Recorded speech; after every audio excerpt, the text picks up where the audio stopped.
ఇప్పుడెందుకు ఇయన్నీ బానే ఉన్నాడుగా అని మనం అనుకోవచ్చు. కానీ విజయ్ ఏటనుకుంటున్నాడో మనకేటెరక. దళపతి విజయ్ పార్టీ టీవీకే ఏపీలో గూడా ఎంట్రీ ఇస్తుందట. బయట టాకు. నిప్పులేందే పొగ రాదు, సోర్స్ లేనిదే న్యూస్ రాదు గాబట్టి, ఈ వార్తలు వైరల్ అయితందుకు బేస్ ఏంటిది అనంటే, విజయ్ సీఎం అయి రీసెంట్‌గానే 100 రోజులయింది. సినిమాలే గాదు, సిన్సియర్‌గా రూలింగ్‌లో గూడా 100 డేస్, 200 సెంటార్స్ అని అనుకుంట ఎలివేషన్‌లతోని పేపర్‌లలో యాడ్స్ ఇచ్చుకుంది తమిళనాడు గవర్నమెంటు. తమిళనాడులో తగ్గేదిలా దూసుకుపోతుండు సీఎం విజయ్ అని ప్రచారం చేసుకున్నారు. తమిళ్ పేపర్‌లేసిర్రంటే వాళ్ళ గవర్నమెంట్ చేసిన పనులు, తెచ్చిన పథకాలు వాళ్ళకి చెప్పవలసిన అవసరం ఉంది కాబట్టి తప్పదు. 200 యూనిట్ల ఫ్రీ కరెంటు, మహిళల రక్షణ కోసం సింగపెన్ స్పెషల్ టాస్క్ ఫోర్సు, 1,00,00,00,000 పెట్టుబడులు ఇట్లా చానే పనులు చేసిండు కాబట్టి ఓటేసిన పబ్లిక్‌కు చెప్పవలసిన రెస్పాన్సిబిలిటీ ఉంటది కాబట్టి చెప్పుకున్నారు. That's fine. కానీ ఏపీలో తెలుగు పేపర్లల్లా అచ్చ తెలుగు అక్షరాలతోని ఇన్ని యాడ్స్ ఎందుకు? మరి ఏపీలో కూడా ఎంట్రీ ఇచ్చి ఇడ్లీ సాంబార్ టీవీకే ఎంట్రీ బరాబర్ అనిపిస్తడా ఏంది అనేదే ఇప్పుడు నడుస్తున్న హాట్ టాపిక్. ఇప్పటికే విజయ్ కర్ణాటక రాజకీయాల మీద కన్నేసిండని ఆల్రెడీ పొలిటికల్ సర్కిల్లో పొట్టు పొట్టు తిరిగింది. బెంగళూరు మున్సిపల్ ఎలక్షన్స్లో పోటీ చేసి తమిళ ఓటర్స్ ఎక్కువ ఉన్న 50 డివిజన్లలో కంటెస్ట్ చేసే ప్లాన్లు ఉండని వినిపించింది.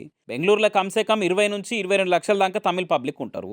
అది కాకుండా విజయ్ ఫ్యాన్స్ అసోసియేషన్స్ అక్కడ ఆల్రెడీ సేవా కార్యక్రమాలు పబ్లిక్ కోసం ప్రోగ్రాంలు చేసి దళపతికి గ్రౌండ్ సెట్ చేసి పెట్టిరన్న పేరున్నది. అంతెందుకు, విజయ్ తమిళనాడులో సీఎంగా గెలిస్తే టీవీకే పార్టీకి సీట్లు వస్తే తమిళనాడుకు ఏమాత్రం తగ్గకుండా తీసిపోకుండా బెంగళూరులో కర్ణాటకలో కూడా జోర్దార్ సంబరాలైన పటాకులు వేలినాయి. ఇక ఆ మధ్య విజయ్ కొల్లూరులో మూకాంబికా టెంపుల్ పోయినప్పుడు జనాల క్రేజు ఫాలోయింగ్ చూసి కర్ణాటక ఎంట్రీ కన్ఫర్మ్ అనుకున్నారు అంతా. ఆ మ్యాటర్ మీద ఇంకా క్లారిటీ రాకముందే ఇప్పుడు ఏపీలో ఎంట్రీ అన్న న్యూస్ ఓఆర్ఎస్ దాగిచ్చినట్టు ఎనర్జీ మీద తిరుగుతున్నది. ఫర్ సపోజు ఏపీలో కంటెస్ట్ చేయాలనే థాట్ ఉన్నా కానీ ఆల్రెడీ ఆంధ్రాల తరాల నుంచున్న కాంగ్రెస్కే ఒక్క సీటు లేక ఎక్కిలు పెట్టి ఏడుస్తున్నారు. ఏమున్నా వైసీపీ టీడీపీ అండ్ కూటమి పార్టీలదే ఫైటింగ్ అంతా. బై ఎనీ ఛాన్స్ విజయ్ అడుగు పెడితే ఒకవేళ క్రిస్టియన్ ఓట్లను అట్రాక్ట్ చేస్తే వైసీపీకి దెబ్బపడే డేంజర్ ఉంటుందని పొలిటికల్ అనలిస్టులు ఎక్స్పెక్ట్ చేస్తున్నారు. జగనన్న ఫోటో పెట్టుకునే ప్రచారం చేసి విజయ్ గెలిచిండని పార్టీ ఫ్యాన్స్ ఎలివేషన్లు ఇచ్చారు. ఇప్పుడేమో ఇదెక్క ట్విస్ట్ అని వాళ్ళే నెత్తులు పట్టుకునే కాడికి వస్తుంది. ఏమో రాజకీయాల్లో ఎప్పుడైనా ఏమైనా జరగవచ్చు.